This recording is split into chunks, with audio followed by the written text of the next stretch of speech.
This is RB, and let's talk about you can do better than that.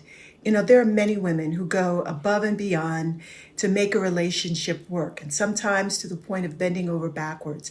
And listen, there is nothing wrong with that. But compromising their values and accepting less than they deserve might be an issue.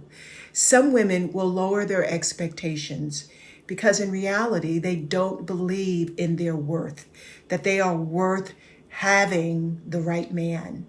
Many are impatient, and so many others are desperate to be in a relationship because they don't want to be alone, and so they settle.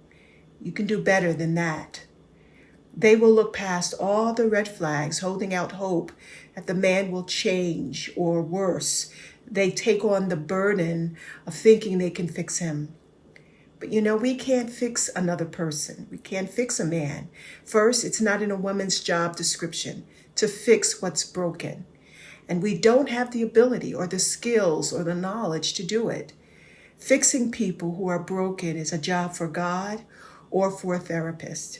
And then secondly, you can't fix a man who doesn't acknowledge he's broken. If he doesn't see he needs to change or that he's hurting you and needs to take the steps that are necessary to change for himself, there's really nothing left for you to do.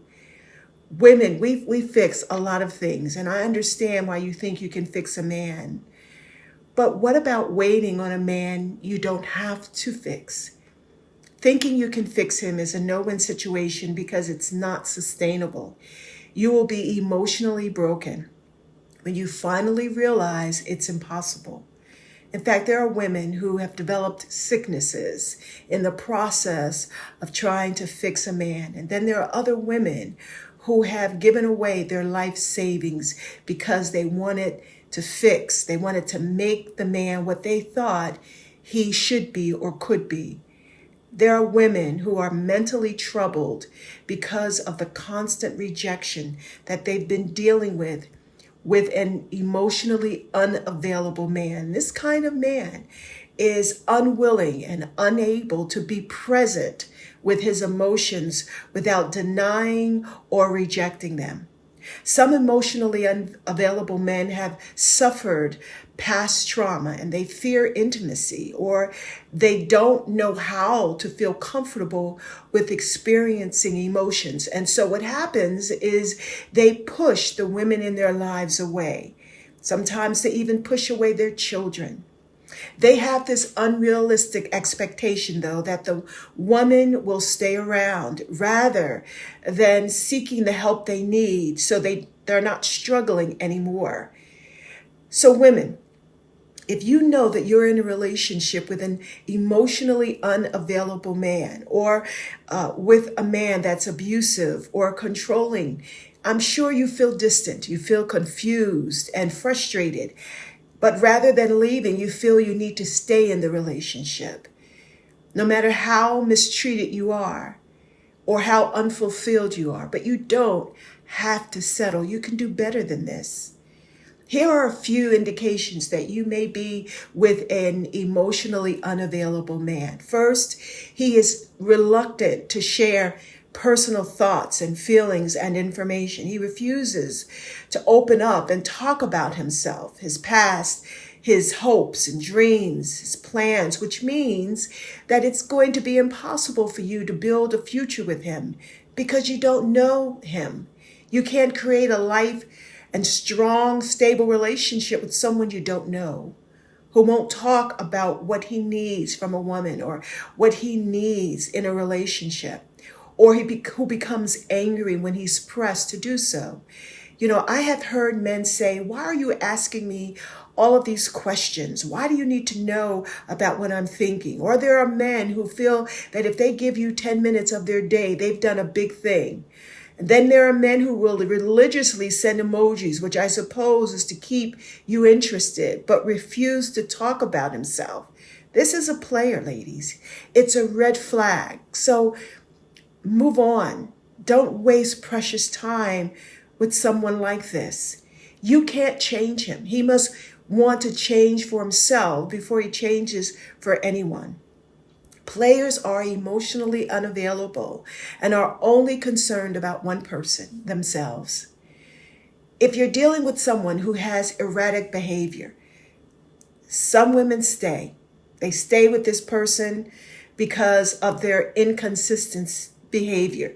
And what I mean by this is that one day they seem to want to engage, they seem to want to improve themselves, but then they fall back, leaving the woman to think, well, maybe he's trying, so I should continue to give him a chance. His erratic behavior gives you a reason to hold out hope, but weeks turn into months and months turn into years, when all along this persistent inconsistencies are just red flags that are designed to keep you out of balance, holding on, and powerless. You see, inconsistent behavior is a control tactic. Control in a relationship is usually demonstrated in some financial, physical, or emotional way. Inconsistencies are emotional controls that keep you frustrated and emotionally unstable. And so many women would rather second guess themselves, give him the benefit of the doubt, than to think that he could be possibly playing them, that he's purposely manipulating them, when this is precisely what he's doing to keep you holding on. There is no need to second guess yourself. He's playing you, and you can do better than that. When a man is unable to express his feelings, you know that it's an issue. It should give you pause. Mainly if you've been with this gentleman for a long period of time and it continues to persist. It's good to give people the benefit of the doubt, but you've got to stay attuned to your intuition. And prayer is so necessary. Christian women in particular are usually very forgiving and very understanding and compassionate. But please don't ever allow your compassion and desire to understand override the Spirit of God in you that is leading you. Don't make excuses for a man's inability to communicate his feelings. Men will pursue what they want and who they want, and they will change for who they want. So if you have to pull teeth to get a response, my advice is that you may want to put your shoes on and pick up your bag and move on, because you can do better. You have to know your worth. Know you're not being bougie. You're not being unrealistic. You're being realistic, because you want a conversation, a meaningful conversation with someone. You don't want to sweep this indicator under the rug, as it were. Ask yourself if his unwillingness or inability to express himself is acceptable to you. Can you accept vague and detached responses? Do you want to spend time and energy prying reactions out of a man, or would you rather wait on a man who is willing to share his feelings and his desires? On countless occasions, I remember expressing a hope, a dream, or an experience, a heartfelt moment, or even a spiritual revelation with my partner. And instead of a meaningful exchange, I received a one-word response or no response. I received indifference or disinterest even. Are you willing to settle for this? Dismissiveness of feelings is probably one of the most frustrating experiences a woman can have with her partner. Knowing that your feelings are being dismissed, or when your partner gaslights you. In other words, he makes you question your own perception of reality, of memories, or understanding of what has happened. Gaslighting is a form of emotional abuse, and it's when a person denies facts, outright lies, or presents false information in order to confuse another person. If you apologize for your actions on a continuous basis, it's a sign that you may be gaslit because you're not always getting it wrong. If you're being blamed for everything and your actions are his actions are always being justified, or you're constantly being accused of being overly sensitive, it's probable that you're being gaslit, because there is nothing wrong with you, your memory, or how you perceive reality. Not all the time. Emotionally bankrupt people struggle to empathize, to resonate with other people's feelings of pain and unhappiness. And that includes your pain and your unhappiness. Women, we can lose ourselves when we accept that withdrawals from us will never match the deposits we make in them. I believe that there is a deep desire to have companionship, and it's okay, but it shouldn't overshadow clear-mindedness and rational thinking. We shouldn't ignore our instincts or make compromise we wouldn't ordinarily make. Every woman has the exact needs, no matter what her age is, and that is to be loved by a man who is committed to her, who desires to make her happy. But let me just say that it's better to be to be single and unhappy than to be in a relationship or to be married and to be unhappy and lonely. Any married woman will tell you this. Right now, you have your freedom, choices, opportunities to make moves, no one to challenge you or to rain on your parade. So wait and enjoy your life until Mr. Right comes. And let me just stay on this point for a bit longer. Many women will sacrifice their needs to have a warm body when inside they are cold and unfulfilled. I'm not sure that I understand why this is such prevalent. And I won't talk about marriage and divorce. You can listen to my episodes and my podcast in episodes 1 and 2. But there's got to be balance in relationships. You can't be the only one making deposits while he's constantly making withdrawals. It's true. You don't know when Mr. Right is going to come. You don't know how long you'll be alone. But you cannot sacrifice your worth and your dignity for someone who's Mr. Wrong. Physical presence alone can't satisfy the oneness that you're seeking.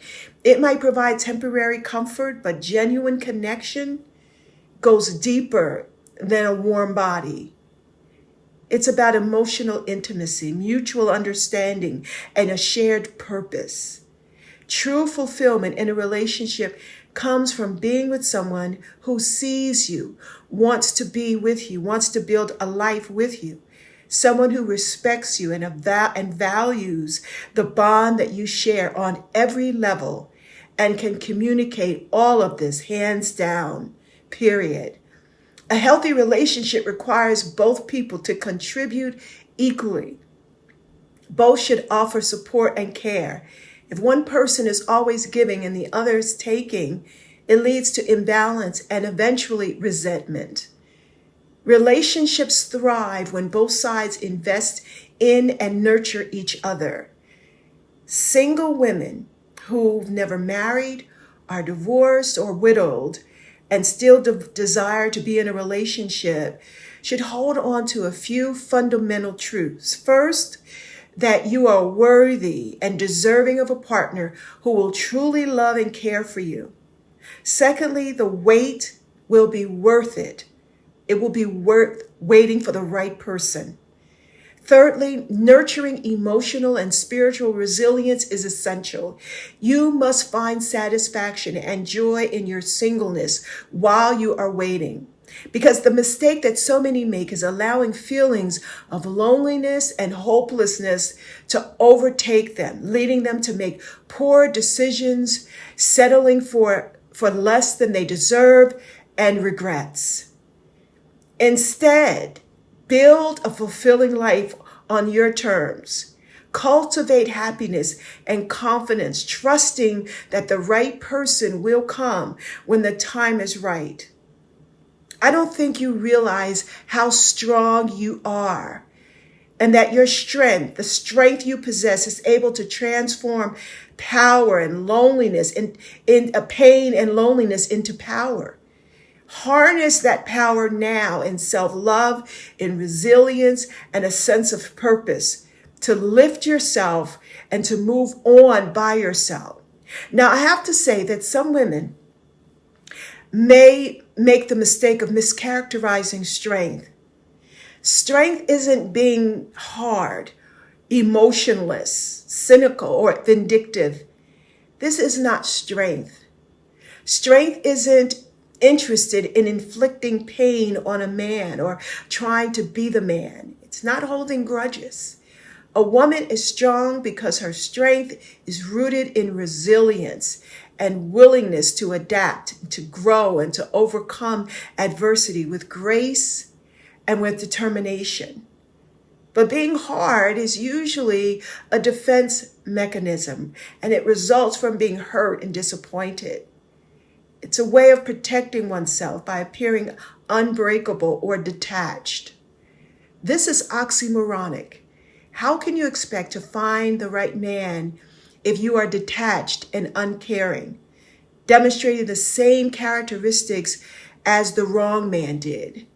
Strength allows you to be vulnerable, not silly, but vulnerable. It's open and willing to connect because it is secure. Hard is closed off, avoids vulnerability to protect from being taken advantage of. The answer for being taken advantage of is intuition and being prayerful and not overly anxious and being led by the Holy Spirit. Strength is compassion and being empathetic when you allow yourself to understand and to be supportive of others, but again, following your instincts and the Spirit of God, not being hungry, so hungry for sex that you make mistakes. Again, hardness comes across as cold and quick to dismiss emotions, but strength embodies a quiet confidence that allows a woman to stand firm in her values and boundaries without needing to prove herself. Being hard is seen as defensive and creates an image of toughness and inflexibility, which is not what you want to project to attract the right man. It's all about the right man. He needs and wants to see strength, not hard, not angry. He wants to see your spirit and the love he believes you can give. He doesn't want to be attacked or accused. Strength is the inner power that empowers you to face and live life fully with or without a man. On the other hand, hardness is an armor that you put on to avoid pain. It is often at the cost of connection, genuine fulfillment, and a relationship with the right man. He shouldn't have to peel back all the layers of your pain. Rather, let him find you healed and living life to its fullest. He wants soft, kind respect for yourself and others. He wants to admire your worth and your self-confidence. The need for companionship should never outweigh clarity. Waiting can be challenging, especially when it feels like you are ready for the next step. I get it. But in the waiting process, we often discover important things about ourselves. Things like we're impatient still, we're inflexible, we're impulsive, or even selfish. Waiting reveals areas for growth and shows that the areas where we might be abrasive or resistant to change, a bit reckless, or even disrespectful. Being honest with ourselves and embracing these insights can lead to a more assertive character and a greater sense of self-awareness, which will ultimately prepare us for a healthier relationship and life experiences. Here is what I believe we must do. We have to end the cycle of regrets, end the cycle of lowering expectations. Learn from our past mistakes. This is so critical. Believe that the right man is out there somewhere in this big world, and trust that the God of this vast world has the power to bring you and him together when the time is right. Hold on to this truth because it is going to allow you to wait with hope and purpose, knowing that a meaningful connection is possible and is worth waiting for. Live daily in self-awareness, growth, and maturity because tomorrow may be the day you meet Mr. Right, and you'll be ready. This is RB, and I hope this talk has or will empower you to wait patiently because you're worth it. This is RB's Kitchen Talk, where the heart touches the soul. Share your comments and don't forget to subscribe. Love you and talk to you real soon.